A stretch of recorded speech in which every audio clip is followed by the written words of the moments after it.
Hey, this is Tom. Today I'm at a subway station, and I want to walk you through something that most people see every day but rarely think about in detail. It looks simple. You go down, wait for a train, get on, and leave. But when you pay attention, there's actually a lot happening: systems, signs, behavior patterns, language, and timing all working together. So I've just entered the station from street level. The first thing you notice is the change in environment. Outside is open, noisy, unpredictable. Inside the station, everything becomes structured. Directions are clearer. Sounds are different.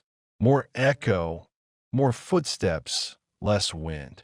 I walk down the stairs. There's usually an escalator, but I take the stairs today because it helps me observe more. On the walls, there are arrows, maps, and symbols. One thing about subway stations, they rely heavily on visual communication. Even if you don't speak the local language well, you can usually understand where to go just by symbols. At the bottom, I reach the main hall. This is where the system really starts to show itself. There are ticket machines, gates, and screens. Everything is designed for flow. People moving in organized directions. You don't just walk randomly here. You follow a path. I stop for a moment near a map. It shows multiple lines crossing each other, each with different colors and names. At first glance, it can look confusing, but once you understand the logic, it becomes simple. Each line is a route, each stop is a point, and transfers connect everything together. Now I go to the ticket machine. This is where practical language becomes important. You often see phrases like buy ticket, select destination, confirm, insufficient balance, single ride, or return ticket. I choose a single ride. The machine asks for payment. I tap my card. There's a short delay, then the ticket is issued. Another important part of subway stations is the turnstile gates. These are barriers that only open when you validate your ticket. You tap, the gate clicks, and it lets you through. It's a small moment, but it represents access control, a system deciding whether you can enter or not based on a valid token. I walk through the gate. On the other side, the atmosphere changes again. It's quieter, more enclosed. You start noticing the waiting areas: benches, signs showing train arrivals, and digital boards counting down minutes. This is where time becomes very important. Unlike outside, where time feels flexible, here everything is measured precisely. Train arriving in 3 minutes. Next train in 7 minutes. It creates a kind of structured waiting. I look at the board. My train is coming soon. People around me are doing the same thing. Some standing still, some checking phones, some listening to music. Everyone is waiting, but in slightly different ways. And that's something interesting about subway stations. They're shared spaces of individual behavior. Everyone is together, but not interacting. I move closer to the platform edge, staying behind the safety line. The tunnel ahead is dark, and you can feel a slight air movement before the train arrives. That's where I'll stop for now, right at the moment before the train appears. Because once it arrives, everything changes. The train is approaching, and you can actually feel it before you see it. There's a low vibration through the platform, then a distant sound that quickly becomes louder. It's not just noise, it's movement translated into sound. People instinctively adjust their position. Some step back a little. Others straighten up. No one needs to be told. It's automatic behavior learned from experience. Then the train arrives. It slides into the station with a long metallic sound, slowing down in a controlled way. Air moves outward as it stops. A small push of wind that you can feel on your face if you're standing close enough. Now, one important word here is arrival. But in subway systems, arrival isn't just about reaching a place. It's about synchronization, timing, doors, passengers, and flow all aligning at the same moment. The doors open, and this is where everything becomes structured chaos for a few seconds. Passengers get off first. That's the rule, even if nobody says it out loud. Then people start entering. There's a rhythm to it. Exit, pause, entry. If someone breaks that rhythm, you feel it immediately. I wait until the main flow clears, then step inside. Inside the train, the environment changes again. It's more controlled than the platform. Air is still. Lighting is uniform. Sounds are softer, but more contained. I find a standing spot near the door.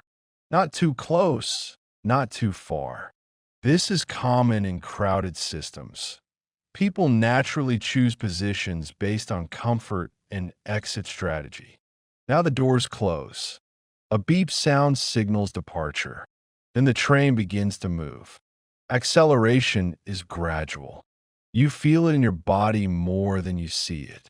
The station slowly slides away, and the tunnel takes over. Inside the train, there are signs and announcements. Next stop, please mind the gap. That phrase, mind the gap, is very typical in subway systems. It reminds passengers to be careful of the space between the train and the platform. Small detail, but important for safety. I look around while we move. People are mostly quiet. Some read, some scroll on their phones, some just stare ahead. It's a shared space, but also very private at the same time. The train passes through darkness between stations. Then suddenly light appears again as we approach the next stop. That cycle repeats. Dark tunnel, bright station, movement, stop. And while I'm standing there, I start noticing something simple but interesting. This entire system is built on predictability. Same stops, same routes, same rules. Yet every ride still feels slightly different because people change, time changes, and small details shift. We're now approaching the next station. The brakes start to activate, and that's where I'll continue next. The train slows down and enters the next station. Braking isn't instant. It's a controlled reduction of speed, almost like the system is carefully placing the train instead of just stopping it. You feel in your body a slight forward pull, then stillness. The train stops exactly at the platform edge. Doors open.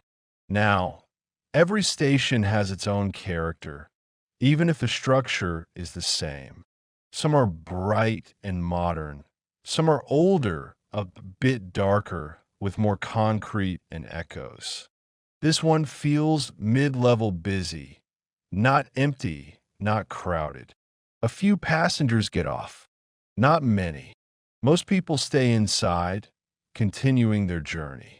One thing I notice is how quickly the station resets itself. People leave, new people enter, and within seconds the space feels new again. It's a constant cycle of replacement. Now the doors close again, and we continue. This part of the ride is often the most stable between stations. No movement outside, just tunnels and rails. But inside the train, small human details become more visible. There's a woman checking the route map above the door. A man adjusting his bag. Someone quietly listening to audio through headphones. No one interacts, but everyone is aware of each other in a passive way. That's something interesting about public transport. It creates shared silence. People don't talk, but they still form a temporary community. The train speeds up again. Now I want to explain something useful for language learning: subway announcements. You often hear phrases like, "Next station, stand clear of the doors, change here for line." These are functional phrases. They are short, direct, and repeated many times. That repetition helps people understand them even if they don't fully know the language. We pass through another tunnel. It's completely dark outside the windows, but inside the train, everything stays bright and steady. That contrast makes the movement feel even faster. I start thinking about the system itself again. Subways are designed around three main principles: timing, trains arrive in fixed intervals; flow, people move in predictable directions; efficiency, minimal delay between stops. Everything is optimized for movement. Nothing is random. And yet, even in such a controlled system, there's always a small element of unpredictability: delays, crowded cars, unusual passengers, sudden changes. We are now approaching another station. The sound of the rails changes slightly, a subtle signal that the train is preparing to stop again. The brakes begin to engage. And this time, I notice I'm already anticipating what comes next.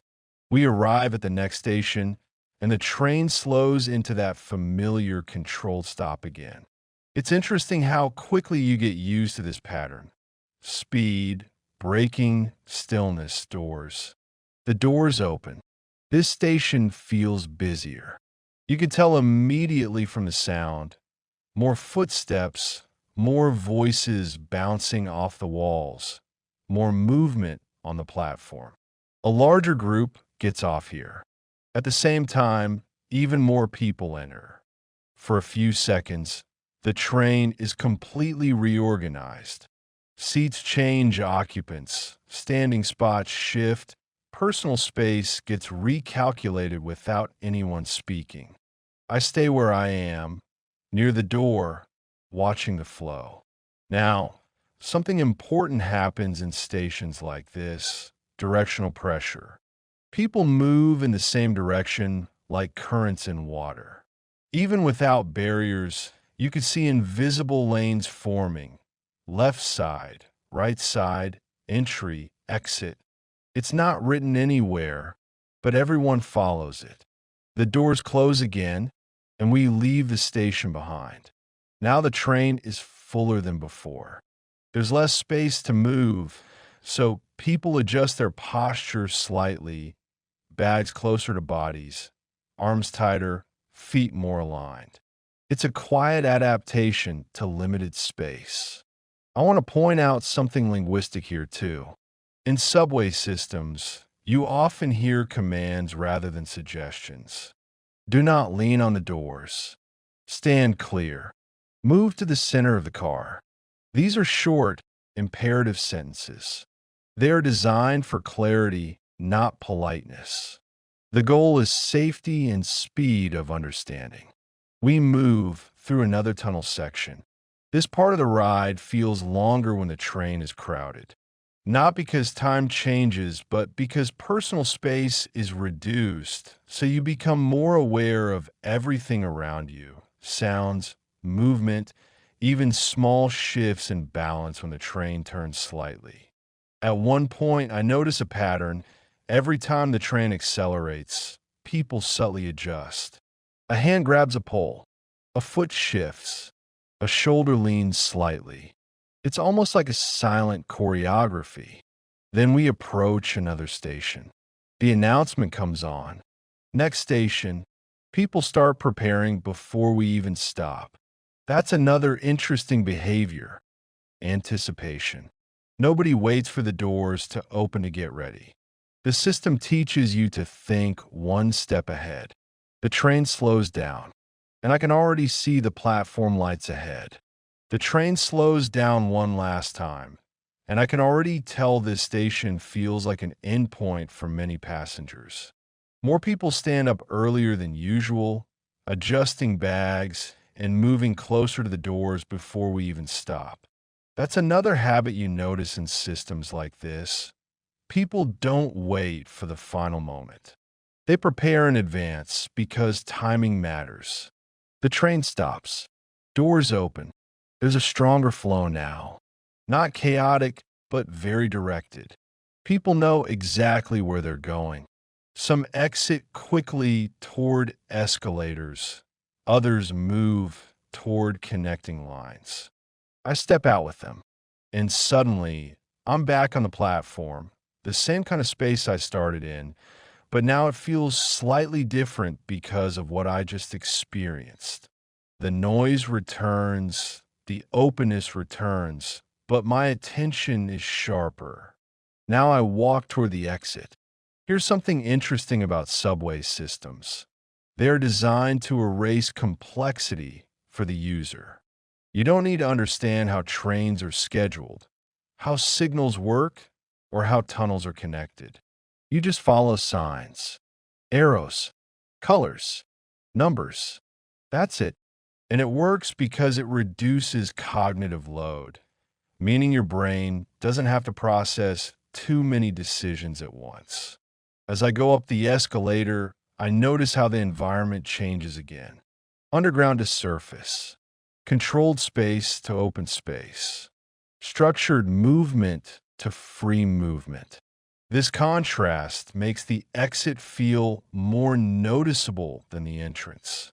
Back outside, I take a moment. Cars, bicycles, pedestrians. Everything is less predictable again. No fixed paths, no scheduled arrivals, no gates controlling entry. Just movement. And I think about the subway ride as a whole. It wasn't just transportation. It was a system of behavior. Waiting, entering, adapting, moving, exiting, all repeated in cycles. And while it looks mechanical from the outside, inside it's full of small human decisions happening constantly within strict boundaries. Now I start walking away from the station. The sound of trains fades behind me. And just like that, it becomes another ordinary moment in the city, one that only feels important if you actually pay attention to it.